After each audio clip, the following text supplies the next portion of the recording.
Olha, eu quero falar para você, a Bíblia vai ser atualizada nos últimos dias e eu posso falar isso para você com toda a segurança. E eu espero que você fique curioso, venha aqui para eu te explicar por que eu creio nisso.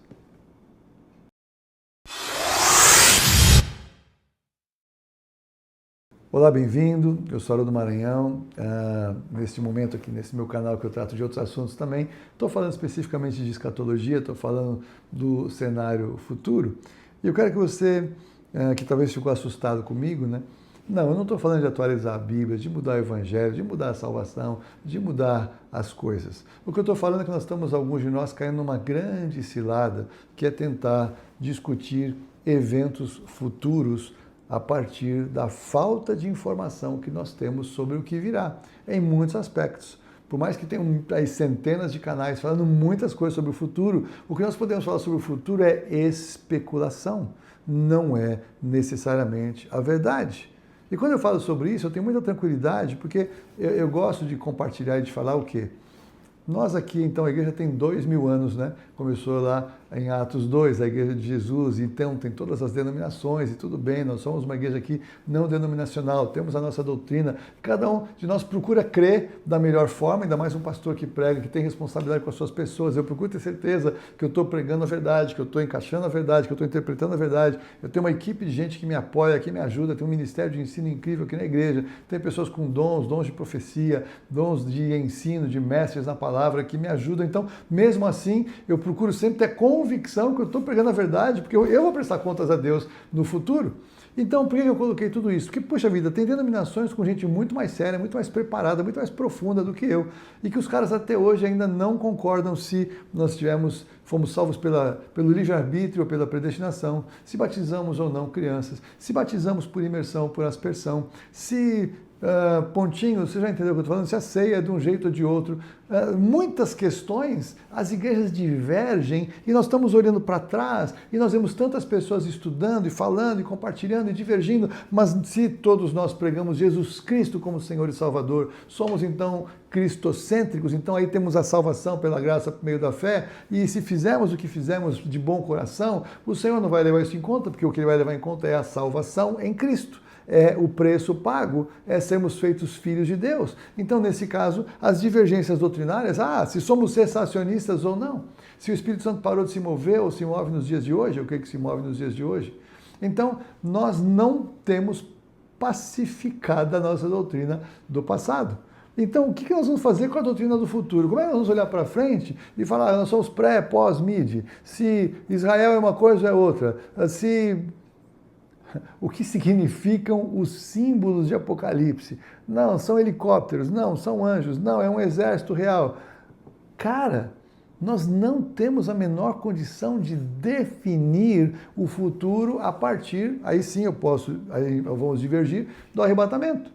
Então, para mim, que sou pré, e você já sabe disso, já acompanha meu canal, então eu creio o seguinte, que até o arrebatamento pré, eu posso dizer que eu sei o que vai acontecer com clareza e que eu não tenho a menor ideia do que vai acontecer depois disso. Quem é mid, então consegue interpretar os selos e consegue interpretar a primeira metade ali da grande tribulação, mas de uma maneira que, o que significa de fato o cavalo branco? Tem gente que acha que o cavalo branco é anticristo. Tem gente como eu que crê que o cavalo branco... Tem gente como eu que crê que é o anticristo. Tem outros que creem que é Jesus. Jesus ele volta numa visão gloriosa no cavalo branco lá mais para frente, no capítulo 20 ou 21 de Apocalipse. Ali é claro que nós estamos falando de alguém que é uma imitação do Senhor Jesus. Mas tudo bem. O que vai ser o cavalo amarelo? O que vai ser o cloros, né, do cavalo baio, que alguns falam que é o cavalo amarelo? Ou o que nós vamos fazer com o quarto selo? Como é que vai ser, de fato, essa pandemia que vai ter ou não, né? Quando morrem ali bilhões de pessoas perdem a sua vida. Então as discussões vão ser até o quê? Até a metade. Mas quando é a metade da grande tribulação, então tem que ter um começo, ou tem que ter cálculos diferentes. Ou quem é pós? Aí tudo bem, tem que entender toda a Grande tribulação, tem que saber o que é a marca, tem que saber o que acontece na segunda parte. Então é a ira, não é a ira? E aí vai ter uma grande discussão. Perceba que a partir do primeiro selo, as pessoas ficam discutindo, debatendo, como tendo a visão correta, a interpretação correta, segura, tudo mais, tal e coisa, e não tem a menor condição de saber de fato por quê. Porque cada um, em alguns aspectos, pode interpretar como quiser. Pode interpretar como quiser, porque agora não é a hora. Mas quando a coisa for chegando, vai ter que se sujeitar à revelação do Senhor. O que eu quero dizer com isso de a Bíblia ser atualizada? Se você ler o capítulo 2 de Daniel, você vai ver que Daniel ele está escrevendo a profecia ditada pelo anjo. E ele está em dúvida do que está acontecendo. Ele não entende o que ele está escrevendo.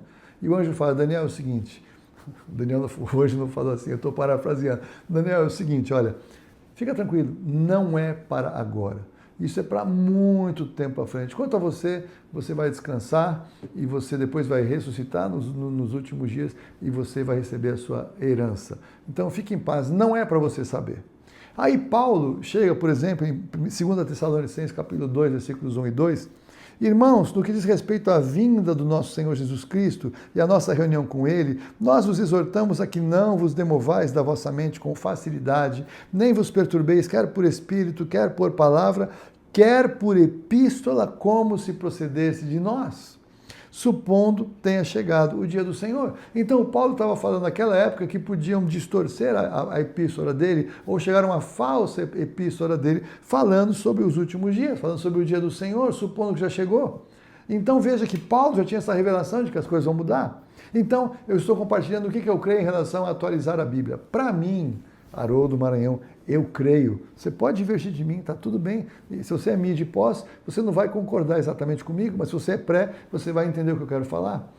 Pouco importa o que vai acontecer nos 4 selos, como é que vão ser mortos os mártires, como é que vai ser a inversão dos polos magnéticos, que é a minha maneira de crer no 6º selo, como vão ser as trombetas, o que significam os exércitos, tudo aquilo. Por quê? Porque quem ficar aqui, e eu creio que os que ficarem aqui, Deus vai ajudar a encontrar Bíblias anotadas, os que estiverem buscando revelação e entendimento. Vai ter pessoas que vão ter deixado a sua porta da casa destrancada, nunca fizeram isso, sem alarme, nunca fizeram isso, para que os irmãos que estejam procurando respostas encontrem Bíblias rabiscadas, Bíblias anotadas. Por quê? Porque a Bíblia para eles vai ser atualizada a partir do arrebatamento. Então eles vão saber o que aconteceu, que todo mundo desapareceu, vão saber quando o anticristo começou a aparecer na mídia, e eles vão então entender quanto tempo eles têm, o que eles têm que fazer. Talvez eles tenham mais facilidade de entender que lugares serão mais seguros, vão poder entender para onde eles devem ir, o que devem fazer, como eles vão reagir, e eles vão ter uma rede de proteção com informações da Bíblia atualizada. Então tudo que é profecia bíblica, que a gente lê a partir de agora de uma maneira, eles vão ler numa outra perspectiva atualizada com informações que nós não temos. E à medida que as coisas vão se cumprindo, eles conseguem compreender o que mais eles precisarão fazer para sobreviver até que Jesus venha. É uma proposta. É um vídeo polêmico, eu sei, mas eu de vez em quando eu gosto de falar algumas coisas um pouco diferentes, como eu penso, como eu creio, à luz da palavra, diante do texto da palavra, para desafiar você a pensar, ler, estudar, ver se você concorda ou não. Você vê outros canais, veja, mas veja o que estamos falando, todos que temos de alguma maneira falado sobre esse assunto, para trazer conteúdo. Mas para mim, só me interessa mesmo aprofundar no detalhe o que acontece até o arrebatamento, que eu creio, e eu creio que falta pouco tempo.